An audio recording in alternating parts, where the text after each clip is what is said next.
അല്ല, ഞാനൊരു കാര്യം ചോദിക്കട്ടെ. അങ്ങനെ ഒരു ഡീലുണ്ടെങ്കിൽ അവർ ഞങ്ങൾക്ക് പിന്തുണ പ്രഖ്യാപിക്കുമ്പോൾ ആ പിന്തുണ സ്വീകരിക്കണമോ വേണ്ടയോ എന്ന് ഞങ്ങൾ ആലോചിച്ച് പറയും എന്ന് ബഹുമാനപ്പെട്ട KPCC പ്രസിഡന്റ് പറയേണ്ട ആവശ്യമുണ്ടോ? ഇപ്പോൾ ഞാൻ പറഞ്ഞത് എന്താ? ഞങ്ങൾ ഭൂരിപക്ഷ വർഗീയതയും ന്യൂനപക്ഷ വർഗീയതയും ഒരുപോലെ എതിർക്കും. അത്തരം സംഘടനകളുടെ പിന്തുണ ഞങ്ങൾ സ്വീകരിക്കില്ല. SDPIയുടെ പിന്തുണ ഈ പശ്ചാത്തലത്തിൽ തന്നെയാണ് അതിനോടുള്ള സമീപനവും എന്നാ പറഞ്ഞത്. പിന്നെ ഞങ്ങൾ ഡീലുണ്ടാക്കാൻ പോയേ ഞങ്ങൾ സ്വീകരിക്കില്ല എന്ന് പറയുമോ? അതെന്താണ്? അപ്പോൾ മുഖ്യമന്ത്രിയുടെ വാദത്തിൽ ഒരർത്ഥവും ഇല്ലെന്നല്ലേ? ഞങ്ങൾ സംസാരിച്ച് ഞങ്ങൾ സെറ്റിൽ ചെയ്തിട്ടാണ് അവർ ഞങ്ങൾക്ക് പിന്തുണ പ്രഖ്യാപിക്കണമെങ്കിൽ അപ്പം തന്നെ സന്തോഷം, നന്ദിയുണ്ടെന്നല്ലേ ഞങ്ങൾ പറയേണ്ടത്.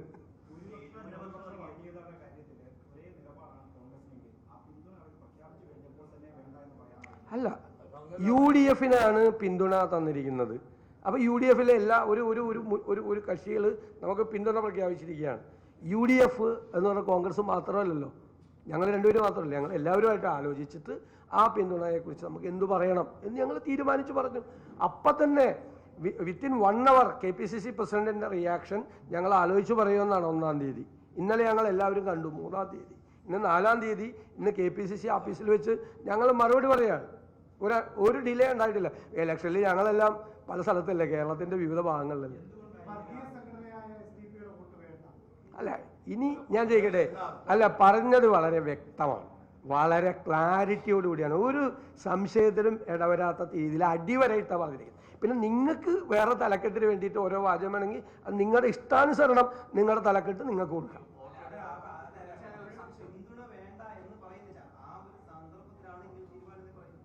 അല്ല അല്ല അല്ല അല്ല അല്ല അങ്ങനെ ഒന്നുമില്ല, കൃത്യമായിട്ടാണ് പറഞ്ഞത്. താങ്കൾ ശ്രദ്ധിക്കേണ്ടതാണ്, ഒന്ന് എടുത്തു നോക്കിയാൽ മതി.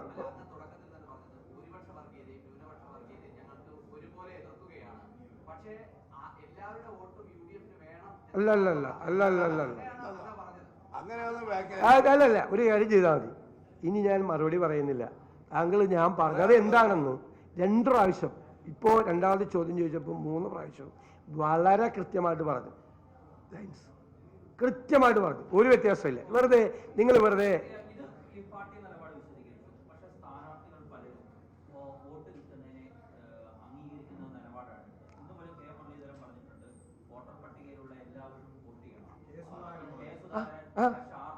നിങ്ങൾ ഇത് രണ്ടും മാത്രമേ കേട്ടില്ല, നിങ്ങൾ.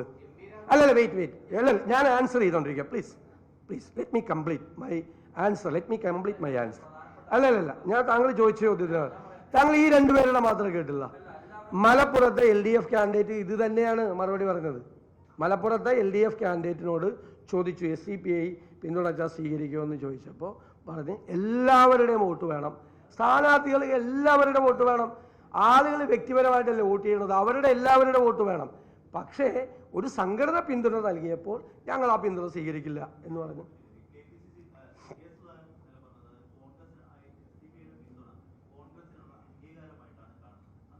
അല്ല അത് ഞാനും പറഞ്ഞ വാചകമാണ്. കാരണം അവർ പറയാനുള്ള വാചകം എന്താ? കോൺഗ്രസ് ഭയങ്കരമായ മതേതര പാർട്ടിയാണ്, ഫാസിസത്തിനെ എതിർത്ത് തോൽപ്പിക്കാൻ, സംഘപരിവാറിനെ താഴെയിറക്കാൻ കോൺഗ്രസിന് മാത്രമേ കഴിയുകയുള്ളൂ എന്ന് പറഞ്ഞ കോൺഗ്രസ് മതേതര പാർട്ടിയേ അല്ല, കോൺഗ്രസിന് ഫാസിസത്തെ ഇറക്കാൻ പറ്റില്ല എന്ന് ഞങ്ങൾ മറുപടി പറയണം. അപ്പം അങ്ങനെ എല്ലാവരും ഇന്ത്യയിലെ എല്ലാവരും ആ ഒരു അഭിപ്രായത്തിലേക്ക് വരികയാണ്. അതിനെന്താ, ഞങ്ങൾ പറഞ്ഞല്ലോ ഞങ്ങൾക്ക് പിന്തുണ. അല്ല ഞാൻ പറഞ്ഞല്ലേ, നമ്മൾ വളരെ കൃത്യമായിട്ട് പറഞ്ഞു.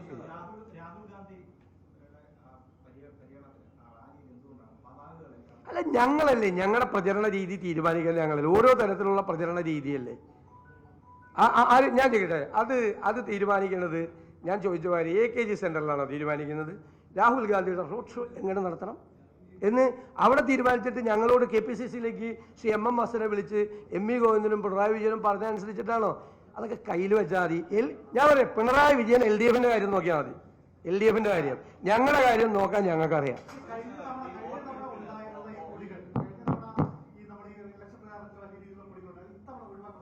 അല്ലെന്നേ, ഇതൊക്കെ ഓരോ രീതിയിലുള്ള പ്രചരണമല്ലേ.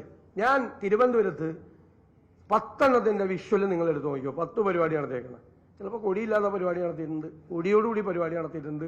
തിരുവനന്തപുരത്തെ സെക്രട്ടേറിയറ്റിന് മുമ്പിൽ നിങ്ങളൊരു 10 വിഷ്വൽ നിങ്ങളുടെ ലൈബ്രറിയിൽ പോയി നോക്കും. അല്ല, ഞാൻ വേണ്ട, ദേശാഭിമാനിയുടെ റിപ്പോർട്ടറും ദേശാഭിമാനിയും കൈരളി ഒന്ന് തീരുമാനിക്കണ്ട. അത് ഞാൻ പറഞ്ഞു, കൃത്യമായിട്ട് പറഞ്ഞു. അത് ഞങ്ങളുടെ പാർട്ടി തീരുമാനിക്കും, ഞങ്ങളുടെ മുന്നണി തീരുമാനിക്കും. അങ്ങനെ ആ ചോദ്യം അപ്രസക്തമായ ചോദ്യം. അല്ല, ഞാൻ തിരിച്ച് നിങ്ങൾ പോയിട്ട് പിണറായി വിജയൻ പത്രസമ്മേളനം നടത്തുമ്പോൾ അങ്ങ് ഇവിടെ പോകാൻ നേരത്ത് എന്തൊക്കെ ഉണ്ടാവും, എത്ര വണ്ടി ഉണ്ടാവും, എങ്ങനെയാണ് പരിപാടി നടത്തുന്നത്, ആ സ്റ്റേജിന്റെ വീതി നീളം എന്തായിരിക്കും എന്ന് നിങ്ങൾ ചോദിക്കുക. അപ്പൊ അതുപോലത്തെ ചോദ്യമൊന്നും ഇങ്ങോട്ട് വേണ്ട, ദേശാഭിമാനിയുടെ ചോദ്യമൊന്നും ഇങ്ങോട്ട് വേണ്ട, ദേശാഭിമാനി ചോദ്യമൊന്നും അങ്ങനത്തെ ചോദ്യമൊന്നും വേണ്ട.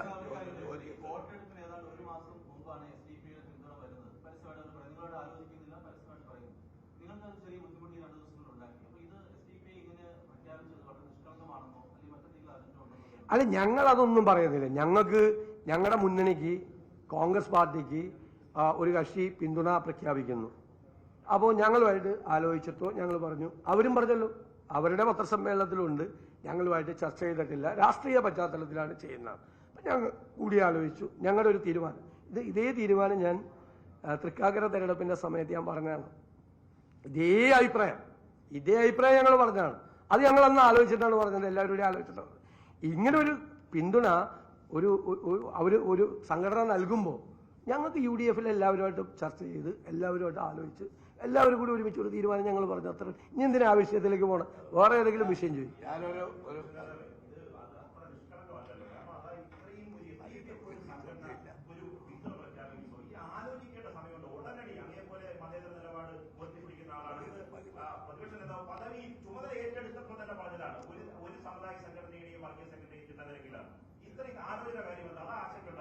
ഞാനൊക്കെ കൃത്യമായ മറുപടി പറഞ്ഞു കഴിഞ്ഞു. പിന്നെ കൈരളിക്ക് വേണ്ടി വേറെ, തലക്കെട്ടിന് വേണ്ടിയിട്ടുള്ള വേറെ മറുപടി, ദേശാഭിമാനിക്ക് വേണ്ടിയിട്ടുള്ള വേറെ മറുപടി ഒന്നുമില്ല. ആദ്യം പറഞ്ഞ 4 വാചകങ്ങൾ 2 പ്രാവശ്യമല്ല 3 പ്രാവശ്യം പറഞ്ഞിട്ടുണ്ട്. നിങ്ങൾ ഇട്ട് നോക്കിക്കോ, ഒരു അവ്യക്തതയും ഇല്ലാത്ത രീതിയിൽ കൃത്യമായിട്ടാണ് പറഞ്ഞിരിക്കുന്നത്.